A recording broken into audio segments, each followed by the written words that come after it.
कहानी है कांगो जंगल की एक छोटे से गांव की।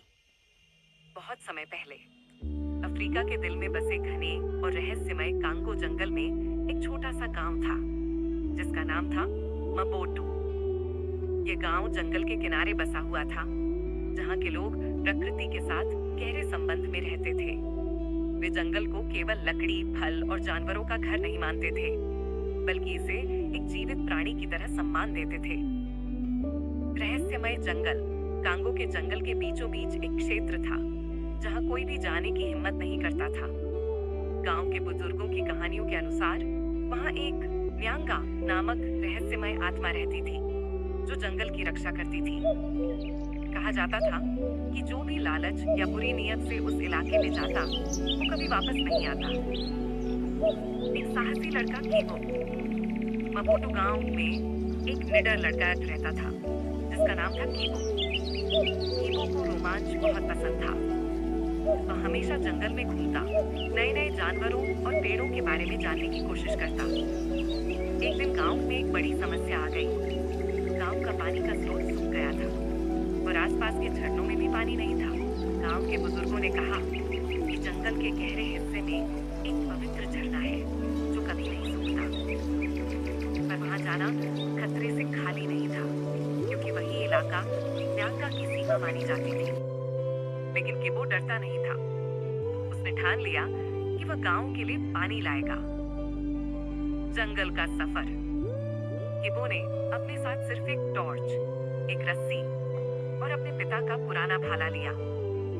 जैसे जैसे वह जंगल के भीतर जाता गया, पेड़ और घना होते गए। हवा में अजीब सी फुसफुसाहट सुनाई देती थी, जैसे पेड़ भी उससे बातें कर रहे हों। कीबो ने कई जंगली जानवरों का सामना किया। एक विशाल अजगर, चुपके से घूरती एक तेंदुआ और रंग बिरंगे पक्षियों का झुंड। रास्ते में कीबो की मुलाकात एक घायल गोरिल्ला से हुई। कीबो ने अपनी सूझबूझ से उसकी मदद की। गोरिल्ला भी कीबो का दोस्त बन गया और उसे जंगल के खतरों से बचाने में मदद करने लगा। न्यांगा से सामना। आखिरकार कीबो उस रहस्यमय इलाके में पहुंच गया। वहां सब कुछ अजीब था। पेड़ और भी ऊंचे थे और हवा में एक जादुई चमक थी।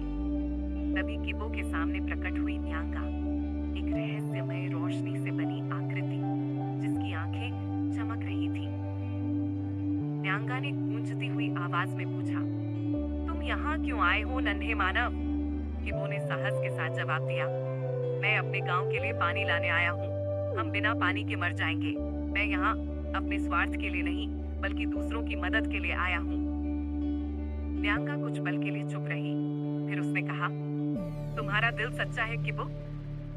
जो लोग निस्वार्थ होते हैं वे ही जंगल के सच्चे रक्षक होते हैं।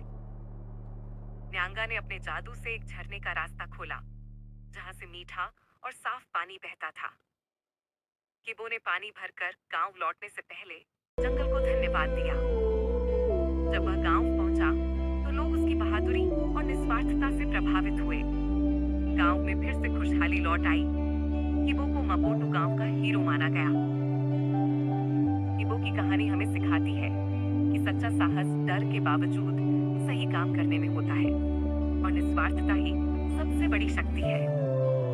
साथ ही हमें प्रकृति और जंगल का सम्मान करना चाहिए क्योंकि वह भी हमारी तरह जीवित है। अगर आपको यह कहानी पसंद आई हो तो ऐसी ही और कहानी सुनने के लिए हमारे रहस्यमय दुनिया RSP चैनल को सब्सक्राइब कीजिए। धन्यवाद।